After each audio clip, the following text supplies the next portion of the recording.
Amadi, founder and attorney of Anasa Law Firm, where I work with online service providers to help them establish a solid legal foundation for business so they can protect their business and also make more money.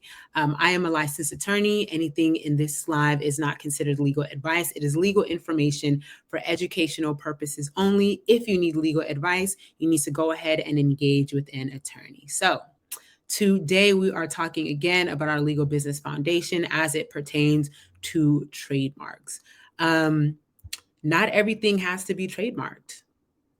That's just the truth. I think there in the online business space, there's a lot of talk about protecting your brand and getting your trademarks, but there's not enough strategy behind that. So people think that just like, when getting your LLC, right? I think that's another thing. Like people say, oh, get your LLC, you'll be official, da da da. But there's all, strategies involved in taking these steps and making these decisions. So same thing when it comes to getting a trademark. Not everything has to be trademarked. And when you want to figure out, whether something you have in mind should be trademarked, when it should be trademarked, then that requires legal strategy. So definitely talk to an attorney. Here, I'm going to be giving 3 considerations, right, when it comes to this question as to whether something should even be trademarked in the first place. So back up and let me back up and say that, trademark is meant to protect your brand, right? Protect those aspects of your business that help distinguish your business in the marketplace, such as your, like a name, a word, a slogan, a design, a logo, right? A color, a shape, like those things, right? Elements that help distinguish your business and your brand in the marketplace of your industry. That's an asset. When you have something like that in your business, that is considered an asset. And when it comes to, the longevity of your business, when you're playing the long game, you're not just protecting your brand, but you are protecting assets of your business, money generating assets of your business, things that provide value in the marketplace. So again, it is a long game and it is a strategic decision, and whatever those considerations are, right? And it'll be different for every business, depending on how you're doing business, what your industry is, what your services are, what your goals are. All of those are considerations. But those considerations will influence whether and when you do decide to trademark something. So let's get into these 3 important considerations. And before that, just a reminder, I am hosting the Trademarks Masterclass on February 21st at 3 p.m. West Coast time. So make sure that you register for that. Registration is $97. You can join us live or catch the replay if that date and time does not work for you. We will be going over the basics of trademarks and the need to know elements before you decide to file a trademark. 3 important considerations as to whether you should even trademark whatever is on your mind right now, whatever that phrase or that thing is.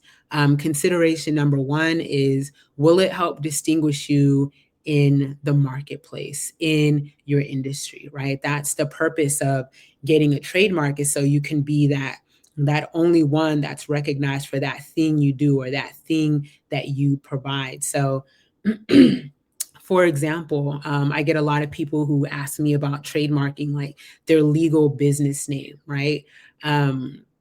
So let's say, Williams and Co. LLC, and they do like life coaching or create courses around how to build a sustainable work-life balance, right? Those types of things. Williams and Co. LLC doesn't necessarily have to be trademarked. They can choose to trademark that. But a lot of businesses are known otherwise, right? They're known as something else, or they're represented as something else in the marketplace, and that's usually what they choose to trademark. You can trademark both. You can trademark one. Again, it really depends on what strategy and reasoning is behind it, which is different for every business owner. So, for example, Coachella, right? Everybody knows Coachella. I believe their full business name is Coachella Music Festival LLC. But when people say or talk about Coachella, it's Coachella, right? That's what people know it as. Like, that's what distinguishes them in the marketplace. It's Coachella. And by saying Coachella, you know that it is a fire music festival out here in California, in Southern California, that happens every year, right? You say Coachella and you know exactly what people are talking about. You recognize what Coachella is referring to, what it stands for. And so trademarking Coachella, right? And the company that owns Coachella, by the way, has several trademarks, but trademarking Coachella makes sense here because, you know, that's how they're recognized in the marketplace versus Coachella Music Festival LLC. Does that make sense? Let me know. If you're joining live, go ahead and comment live. Hey, Jen, what's up? If you guys are catching the replay over here on Instagram or LinkedIn or Facebook, go ahead and comment replay and let me know what questions you have in the chat. Another example or like a question I get is around people who own umbrella companies, right? So for example, again, you have like Williams and Co., the example I just gave up at the top. And after that, they own 2 or 3 companies, maybe like a clothing line, maybe a taco truck, maybe again, life coaching, right? And if all of those have different business names, you know, different just products and services that they offer, there probably wouldn't be a lot of interest in trademarking Williams and Co., the umbrella company, because they're in the background. They're not really out there in the marketplace, right? What's out there in the marketplace are the names of the different businesses under that umbrella. So they would likely want to trademark those because that's what that's what helps distinguish them in the marketplace, right? Like that's what they're using to facilitate their services and, you know, sell products and do business, and not really Williams and Co. LLC, I think is what I said. Let me know if that is catching on, because that's a question again that I get a lot. But there's really no value in Williams and Co. LLC being trademarked to a lot of business owners, right? In this example, if it's just there kind of in the background, it's the holding company, it's the umbrella company, versus the things that are front and center, or the businesses that are actually in the public, in the marketplace, and exchanging money for goods and services. So that's consideration number one, is just, you know, will it help distinguish you in the marketplace? Consideration number two, what goals do you have for this thing that you are trying to trademark? The reason why I, you know, made this post or did this live, that not everything has to be trademarked, because it's some things are not tied to, you know, goals or strategies or specific plans, or they may not really be assets of your business. And so let me give you an example. Hello, I just had the example in my head. Oh, yes. So if Williams and Co., let's say, is a company in the food industry, right? And we consult with people who other business owners who are in the food industry. So for example, let's say I offer a course, right? 2 months to taco truck, or taco truck in 2 months, where we help business owners like own and operate a taco truck and get it up and running within 2 months, right? Let's say like another course is about opening a cupcake shop, and another course is about selling efficiently at a farmer's market, right? We're all up in the food industry. Business is going, going, going, and you start to get really popular for the taco truck in 2 months, right? Or 2 months to taco truck. Like that's what a lot of people are coming to you for. That's what a lot of people in the food industry are talking about. Those people with food trucks and who run taco shops, like they're all coming to you for that, and that's what you become known for. So again, going back to the consideration of what goals do you have for this thing that you're trying to trademark. If one of your services or something in your suite of what you offer suddenly becomes that thing you're known for, or becomes your signature service, if you will, if your goals suddenly become like, you know what, we're going to put all our eggs in this one basket. We're going to take, taco truck in 2 months. Like, we're going to take that 100% and not do the cupcake shop or the farmer's market course, right? If that is what you're going with, then you are likely going to trademark the name of that course, because that's how people are recognizing you in the food industry when it comes to consulting about food businesses. Like, this is the company that does taco truck in 2 months. This is a company that's an expert around that.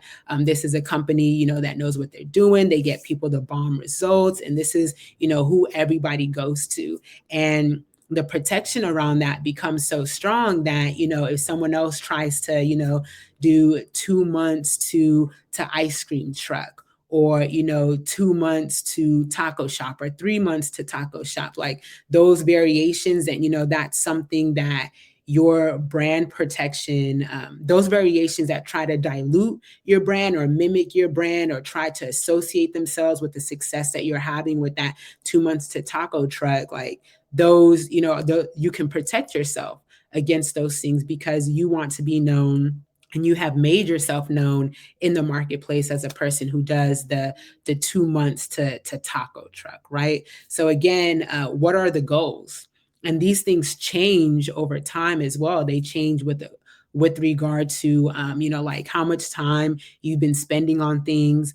Another thing that people say is like, do I have to test this out in the marketplace first to see if I make any money off of it before I go ahead and trademark something, right? Like, is it worth trademarking? Sometimes that's something that people have to consider, which leads me to factor number 3, is the resources that you have to allocate, right? And this relates to time, because some people are like, is it even worth it? Like, do I really invest in this now? Do I spend money on it? I got to see if it works first. And then it might be worth it for me to spend money, to get the trademark protection and maintain the trademark protection and go after people if I need to in order to protect my brand, right? So when you have like the large corporations like Nike, like Apple, like they have hundreds of trademarks. So if they have some type of, idea or need something protected, like they could just file application after application after application. Like they don't have to wait.